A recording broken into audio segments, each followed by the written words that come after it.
யார் இந்த பெண்கள்? இவர்கள் அனைவரும் எங்கே போகிறார்கள் என்று உங்களுக்கு ஆச்சரியமாயிருக்கின்றதா? வாகரை பிரதேசத்தில் உள்ள இப்பெண்கள் தங்கள் வாழ்வாதாரத்தை தேடி இங்குள்ள ஆறு மற்றும் குளங்களை நோக்கி சென்று கொண்டிருக்கும் காட்சிதான் இது. என் பேர் காரியம்மா. நானும் 15 வருஷமா ஆண்டாங்குளத்தில் மீன் பிடிக்கிற தொழில் தான். வலை போட்டு நாங்கள் இதில் தான் நாங்கள் எல்லாரும் சீவிக்கிறோம். 15 பேருக்கிட்ட தொழில் செய்கிறோம். நாங்கள் நீர்வாழ் உயிரின வளர்ப்பு மற்றும் உள்ளூர் மீன்பிடியில் இங்கு வாழும் பெண்களின் பங்களிப்பும் முக்கிய பங்கு வகிக்கின்றது. ஆர்வத்துடனும் திறமையுடனும் இப்பெண்கள் பல்வேறுபட்ட முறைமைகளை கையாண்டு மீன்பிடியில் ஈடுபடுவதை காணக்கூடியதாக உள்ளது.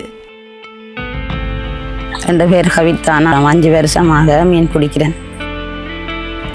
சில பெண்கள் இப்பிரதேசத்தில் உள்ள ஆறு மற்றும் குளங்களில் இறங்கி மீன்பிடியில் ஈடுபடும் அதேவேளை வேறு சில பெண்கள் வலைகளையும் தூண்டில்களையும் பயன்படுத்தி மீன்பிடி நடவடிக்கைகளில் ஈடுபடுகிறார்கள். ஒரு நாளைக்கு இந்த ஆத்துக்குள்ள வராடி எங்களுக்கு நித்திர வராது. இன்னும் சில பெண்கள் சிறிய வள்ளங்களை பயன்படுத்தி மீன்பிடிக்கக்கூடிய ஆற்றலையும் கொண்டிருக்கிறார்கள். அது மட்டுமல்லாமல் பெறுமதி சேர் உற்பத்திகளையும் மேற்கொள்கிறார்கள். நான் பரிச்சங்கனியில் இருக்கிறேன்.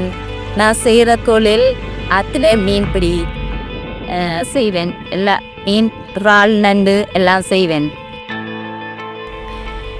இவர்கள் மீன்பிடியாளர்கள் மட்டுமல்ல, தொழில் முயற்சியாளர்கள், வருமானம் ஈட்டுபவர்கள், இயற்கை வளங்களை பாதுகாப்பவர்கள். அவர்களுடைய திறமைகளாலும் முயற்சிகளாலும் அவர்களுடைய குடும்பங்கள் பலனடைகின்றன, பாரம்பரியங்கள் பாதுகாக்கப்படுகின்றன, உள்ளூர் பொருளாதாரம் வலுப்படுத்தப்படுகின்றது.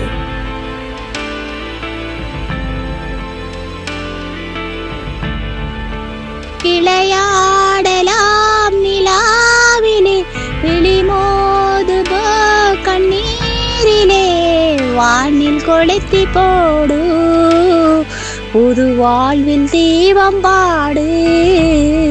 லா லா லா லா லா லா லா லா லா லா லா லா லா லா.